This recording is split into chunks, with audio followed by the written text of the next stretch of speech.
Sans faux semblant ni langue de bois, il annonçait en 2018 son départ de la présidence du conseil départemental de Haute-Savoie. Aujourd'hui, ce fauteuil n'est plus le sien, refermant ainsi et définitivement son histoire politique. Lorsqu'on choisit, on fait un choix et on l'assume. C'est aussi faire ce qu'on dit. Politique, on dit, on ne fait pas tout le temps. Voilà, donc j'assume ce choix et j'assume cette nouvelle condition. Je ne serai plus rien au département de Haute-Savoie, un département où j'ai passé presque 30 ans à 3 mois près. 13 ans président de cette assemblée, avec des rencontres merveilleuses avec les élus, avec les territoires, avec les personnels. Et là, je tourne la page et je ferme ce livre parce que d'autres arriveront et ils ne peuvent pas, comment dirais-je, ne pourraient pas admettre, comme le font un peu trop certains, que le président sortant ou que l'élu sortant, battu parfois, devienne un commentateur de la vie politique. Non, ça, je ne le ferai pas. Élu maire de Seyssel en 1988, puis conseiller général du canton de Seyssel en 1991, il en devient en 2001 le premier vice-président sous la présidence d'Ernest Nicolin. Ses délégations sont multiples: agriculture, économie, aménagement du territoire, transport et budget. Patiemment et membre d'aucun parti politique, il poursuit son chemin sans se soucier des rivalités de coulisses. Et il accède à la présidence de l'Assemblée départementale en 2008 pour être ensuite réélu en 2015. Fort de sa vérité sur la politique départementale, Christian Monteil quitte cette assemblée. Par choix, il a renoncé et a vécu ces dernières semaines à la présidence en préservant les liens qui l'unissent au territoire. L'image d'Épinal d'un président qui a su préserver le temps présent et quelques citations au gré du vent. Mon histoire politique, elle a démarré à Seyssel en 1989. Je viens habiter la commune de Seyssel en 1987. À ce moment-là, nous avons construit une école, la Fédération de maisons familiales construit une école, la maison familiale du pays de Seyssel. Je tombe amoureux de ce village. Et avec mon épouse, nous décidons de nous installer à Seyssel. Et à peine 2 ans après, il y a des élections municipales. Et je suis invité par les Seysselans à me joindre à une liste pour conquérir la mairie de Seyssel. C'est à l'époque où on disait des élus, ils disaient aux habitants venez me voir, demandez-moi ce que vous voulez, je vous expliquerai comment vous en passez. C'est ça qu'ils se disaient à l'époque. Et nous, on a dit non, venez nous voir, on va essayer de construire ensemble. Et le soir du premier tour, nous sommes déjà majoritaires, je suis élu une semaine après, je deviens maire de Seyssel en 1989. C'est là où j'ai fait mes premiers pas quasiment en politique. Et 1 an et demi après, le conseiller général à l'époque décède. Qu'est-ce que je fais? Je m'engage ou je ne m'engage pas? Je me suis engagé. Et à l'époque, je me suis engagé sur les conseils de Bernard Bosson. Et je me retrouve ici, dans cette maison, conseiller départemental, avec Bernard Pellarin, président. Je le retrouve, je l'avais connu pendant 10 ans à Cruseilles, j'ai vécu 10 ans à Cruseilles. Et je retrouve ce président qui connaît tout, qui connaît tout le monde, qui est capable de parler d'un dossier de voirie dans le Chablais ou dans la vallée de l'Arve. Respect, voilà. Le travail, la connaissance. Donc il m'a appris ça, Bernard Pellarin, voilà. C'était peut-être ambitieux, oui, pour quelqu'un originaire du Sud-Ouest, rentré par la petite porte, pas de parti politique pour soutenir. C'est plutôt un inconvénient, parce qu'arriver d'un département un peu lointain, avoir cet accent qui perdure, c'est pas facile, on me l'a reproché souvent. On me l'a reproché, oui, mais t'es pas d'ici, toi. On m'a même dit, il faut avoir 3 générations au cimetière pour être président du département. Mais bon, ça ne m'a pas ému. Mais par contre, ce qui est bien, c'est que les Hauts-Savoyards savent faire confiance. Et donc c'est une chance que d'avoir pu me faire adopter par les Hauts-Savoyards, dans mon métier d'abord, dans ma commune ensuite, parmi les maires, être élu président des maires. 300 maires qui ont choisi de voter Christian Monteil, c'était en 1995. Pour moi, c'était un honneur énorme. C'est vrai, ici, quand une majorité m'a élu président du département, je me suis dit, tu es redevable encore plus de ce service à tous, à tout le monde. Aujourd'hui, on a un peu banalisé tout ça. Les élus sont une génération à passer. Les élus sont plus ou moins banalisés. Ils sont soumis avec les réseaux sociaux à des critiques très souvent injustes d'ailleurs et très dures. On n'est pas du tout dans la même situation.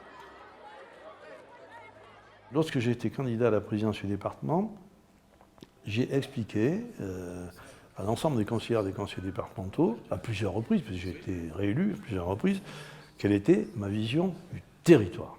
Mon entrée, elle est territoire. Ce qui compte, c'est le territoire, les gens qui habitent le territoire, les entreprises qui sont sur le territoire, les services qui sont sur le territoire et les élus qui sont sur le territoire. Et je peux me sentir capable de discuter avec des gens de gauche. Je l'ai fait comme l'avait fait Bernard Pélarin, par exemple, ici, avec Bernard Neplat, comme je l'ai fait avec Frédéric Zory.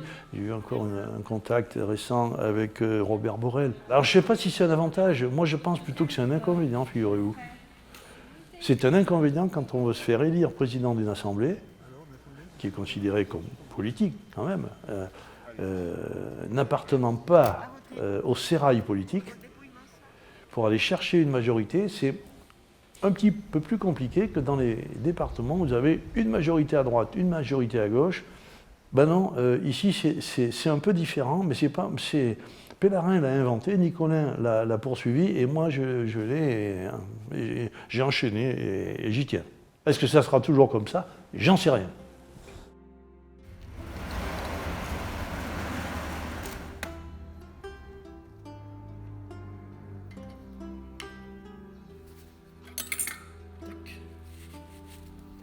C'était un rêve, peut-être pas un rêve d'enfant, mais un rêve.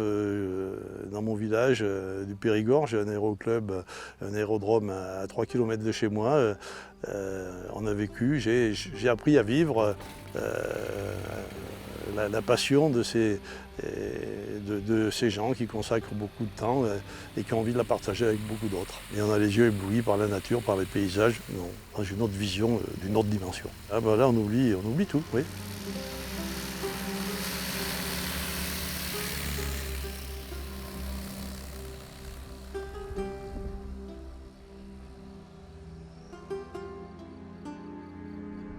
Je suis venu ici pour travailler.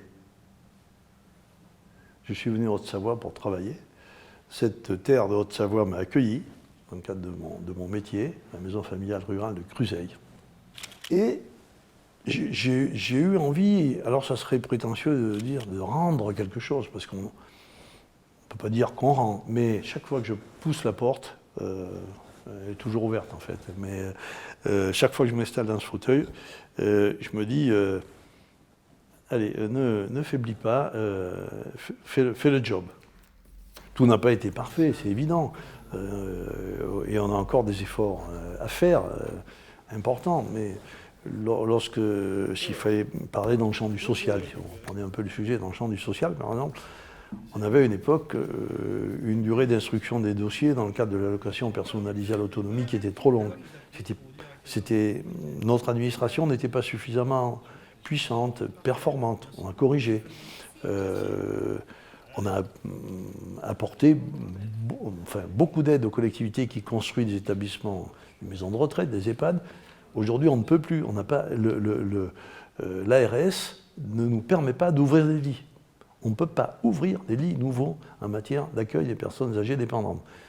Donc ce n'est pas de notre faute. Qu'est-ce qu'on fait? Donc on pousse le maintien à domicile le plus loin possible. Ça nous coûte très très cher. Mais c'est la bonne formule. On a une puissance et une capacité à agir et une puissance financière encore à le faire. Mais dans un certain nombre de dossiers, c'est trop dur, c'est trop compliqué. On est maître des projets, mais on n'est pas maître du calendrier pour les réaliser. Le réflexe recours des associations environnementales, qui parfois sont fondées, attention. Et bien voilà, le temps c'est x2 ou x3. Et ça me fout en pétard, ça c'est sûr. Mais où est la solution? Pour le désenclavement du Chablais, ça fait 20 ans qu'on en parle. Et quand on me demande quel est le meilleur souvenir, est-ce que c'est construire un collège, le désenclavement du Chablais, ou l'accueil pour les maladies neurodégénératives. Si vous me posiez cette question, je vous dirais c'est ça, mais c'est aussi avoir salué l'infirmière du département qui m'a fait mon vaccin quand je me suis déplacé à CCL avec l'unité mobile, pour lui dire merci, c'est vous, vous occupez de moi comme vous vous occupez des autres, chapeau. Et si c'était ça la politique d'aujourd'hui? Et ça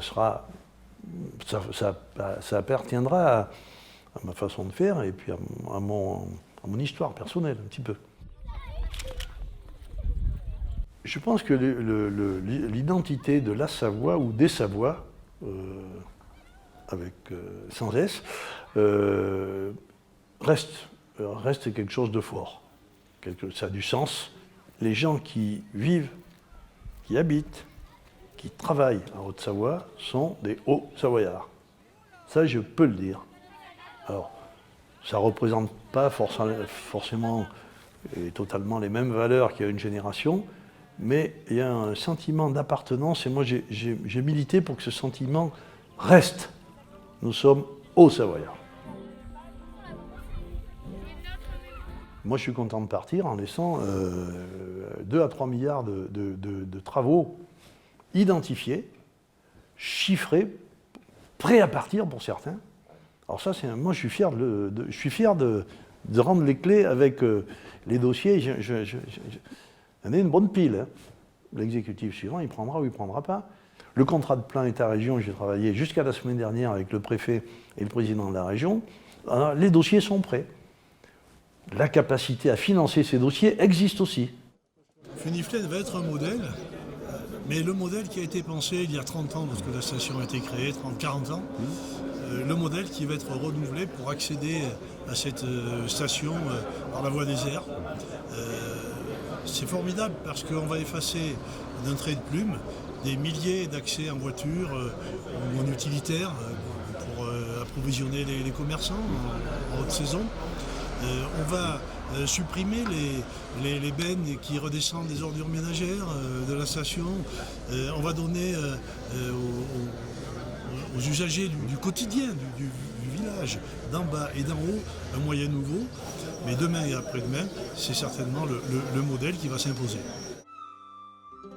En fait, la Haute-Savoie, on dit que c'est un pays de démocrates chrétiens, centre-droit. Ça, c'était peut-être vrai il y a 20, 30 ans, 40 ans. Qu'est-ce qu'elle est aujourd'hui, j'en sais rien. Qu'est-ce qu'elle sera demain? Elle sera ce que les Hauts-Savoyards sont, tout simplement. Donc moi, oui, j'ai voulu rester libre. Mais je ne me suis pas caché derrière mon petit doigt. Jamais. Il est trop petit.